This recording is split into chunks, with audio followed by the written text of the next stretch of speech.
You just landed in Bangkok. The air hits you. Neon signs you can't read. Promising adventures you've only dreamed about. You're free. Finally. But what if I told you that behind every smile, every drink, every seductive glance, there's a psychological warfare system designed to make you feel chosen while it systematically destroys your bank account? What I'm about to reveal took me 3 years of undercover research and cost me $12,000 in tuition fees. I interviewed bar owners who perfected these techniques over decades, expats who lost their life savings, the women themselves who finally broke their silence about the manipulation tactics they're trained to use. I documented 47 different psychological traps, but there are 15 rules that separate the tourists who have amazing experiences from those who end up broken, bankrupt, and sometimes behind bars. Miss even one of these rules and you won't just lose money, you might lose everything.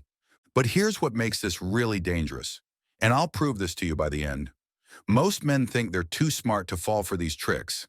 That confidence, it's exactly what they're counting on. The house always wins.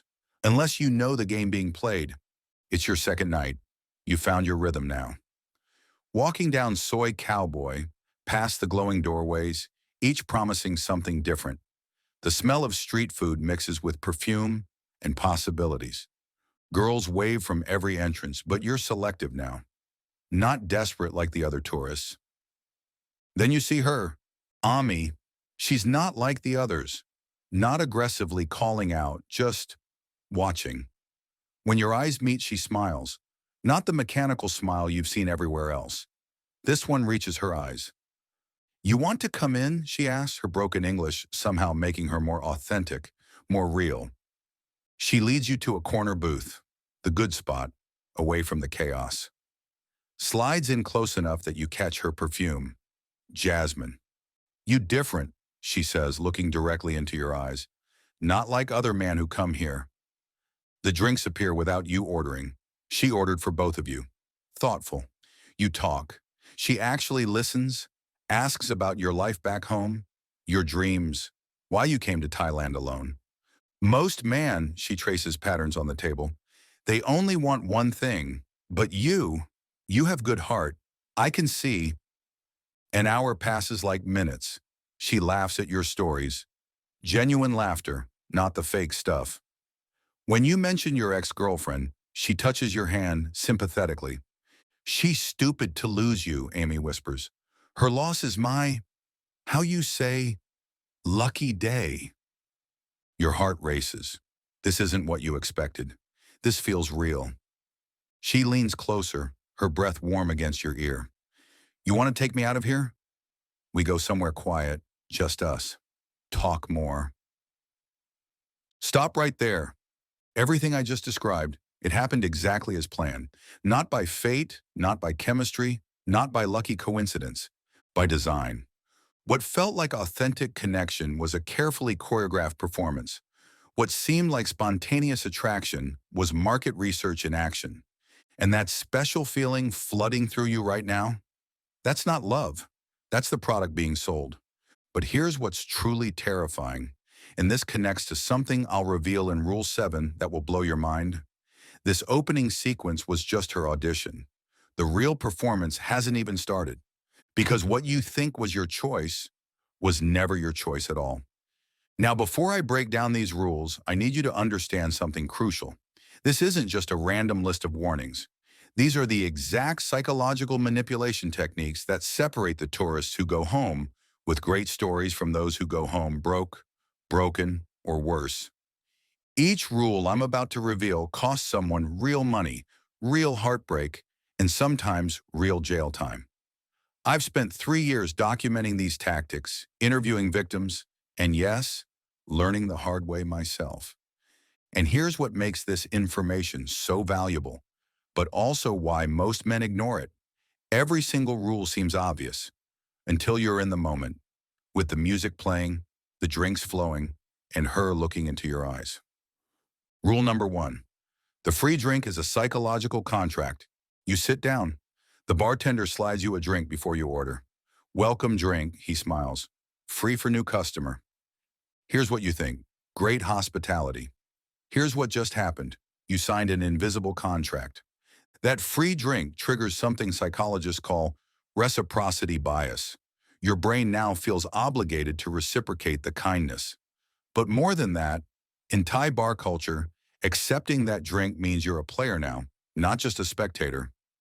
The girl who sits next to you 5 minutes later, she was watching from across the room, waiting for you to accept that drink, because that drink signals you're ready to participate in their economic ecosystem.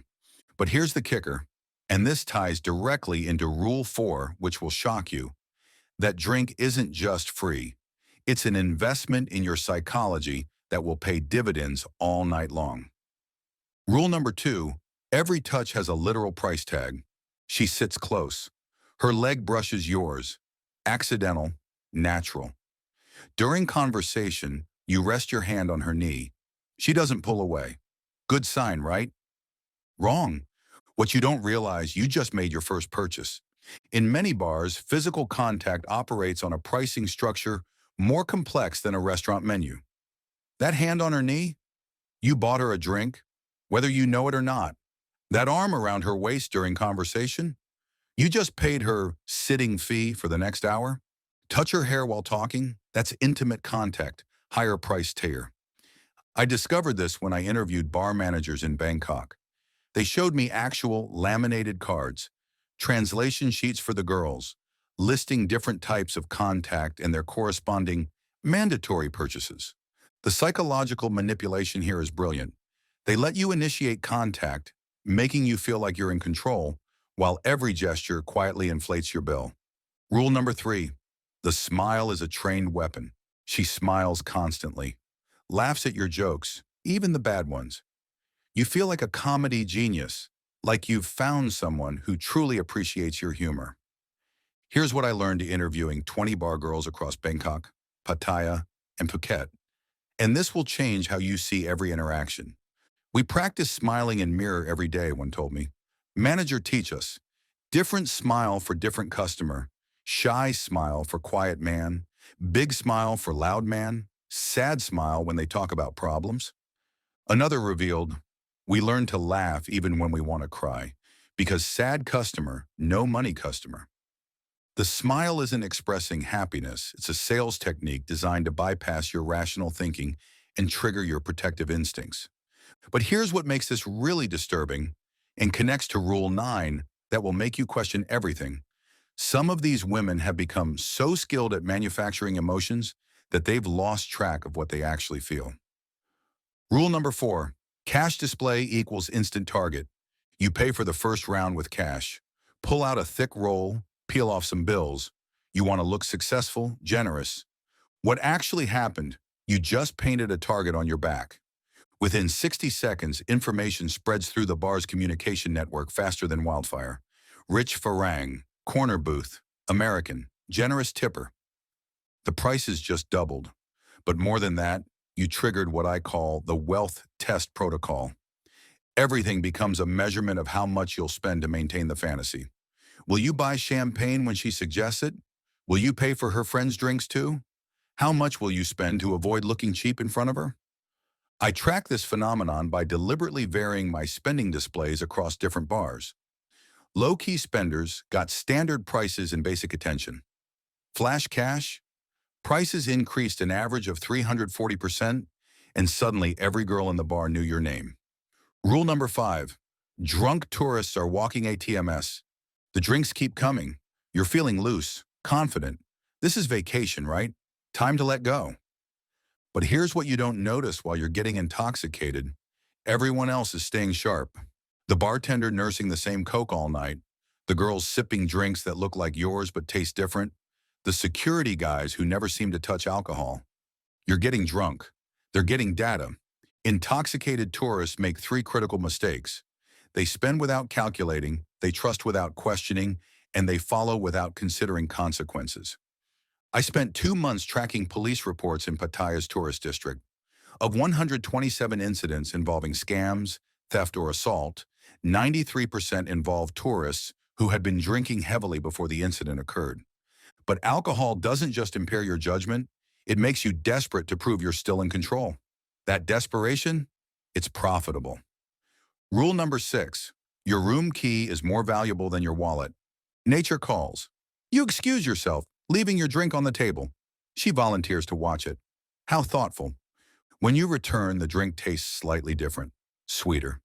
Oh, I add sugar, she explains. Thai people like sweet. 20 minutes later, you feel different. Not drunk different. Compliant different. Your thoughts feel wrapped in cotton. Your room key? It was in your front pocket when you sat down. Now it's photographed and back in place, but she knows your hotel, your room number, and exactly when you're most vulnerable. Rule 7. I like you costs $2,000. 3 hours in, eye contact deepens. Voice drops to a whisper. I really like you. You're not like other customers. You're special. Your brain floods with dopamine. You've been chosen. Translation. Pay me $500 to $2,000 to leave with you. Here's the mindfuck. She might actually mean it. These women manufacture genuine feelings as a professional skill. It's not fake. It's not real. It's professional intimacy. And it's more dangerous than both. Rule 8. Your passport equals identity. Theft jackpot. Morning after. She's making coffee, playing house. I'll grab cigarettes, she says, eyeing your passport on the nightstand. She doesn't need to steal it. One photo equals game over. Full name, date of birth, passport number, visa dates, emergency contacts, everything needed to drain your accounts, apply for credit, and know exactly when you're leaving the country. Rule 9. She's never alone. Her phone buzzes during your intimate moment. She apologizes. Sorry, my mother worries. That's not mom. That's her business partner. You think you're romancing one woman. You're actually funding a criminal enterprise with scouts, handlers, security, and profit targets. She's one employee in a team of 8 people invested in your wallet. Rule 10. You're not special. You're the business model. You're different from other men. I never feel this way. Reality check. The guy next to you heard those words yesterday. The businessman at the bar heard them last week. The college kid walking in will hear them tomorrow. You're not the exception. You are the rule. The product isn't sex or companionship. It's the feeling of being special. And the best operators make every mark feel unique while treating them identically. Rule 11. The bell trap equals instant bankruptcy. Dang! The bar explodes in cheers. Drinks appear everywhere. What happened? You ask. Someone bought everyone drinks, very generous. Your bill, $847. Here's what they don't tell you. Dozens of actions auto-trigger that bell. Buy champagne? Bell rings. Take a girl out? Mandatory bell. Complain about service? Courtesy bell to restore harmony.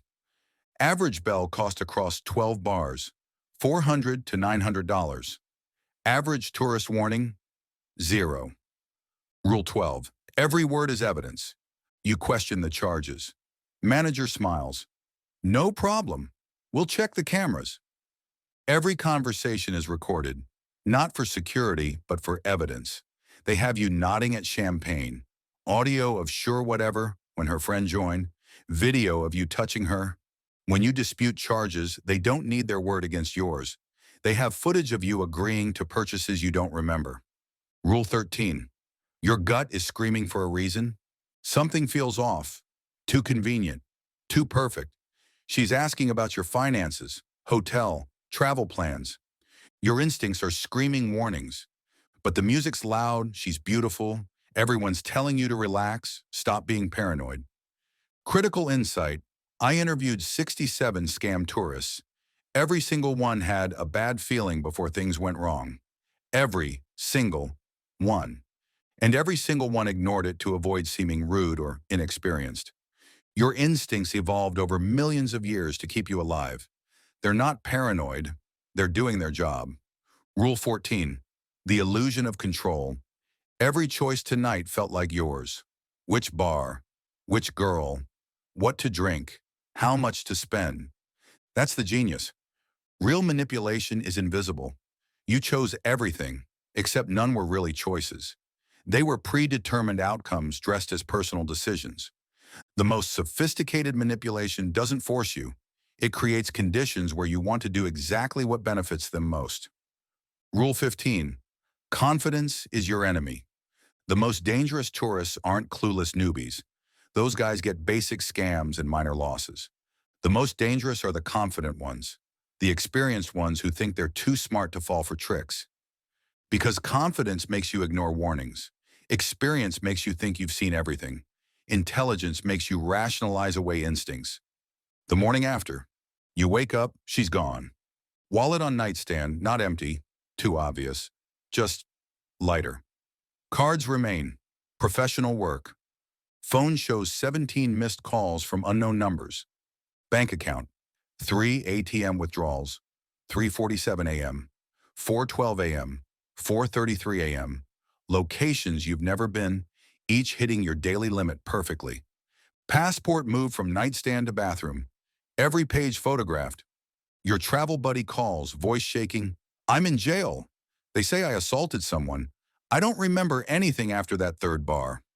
Another friend texts, room cleaned out. They had my key somehow. The stories pour in. $3,400 scammed. Identity stolen. Drugged and robbed. You thought you were the player. You were the game. The real game. Let me show you that first night from her perspective. You thought you chose Ami. She'd been watching you for 23 minutes first. She identified your nationality from your shoes, wealth from your watch, experience from your walk, psychology from how you treated staff. Your different was a script refined through thousands of marks. Every touch was boundary testing. Every laugh was calculated market research. While you were falling for her, she was building your psychological profile. How much you drink before judgment fails. How desperately you need to feel special. How much you'll pay to avoid embarrassment. That connection you felt was absolutely real. For you.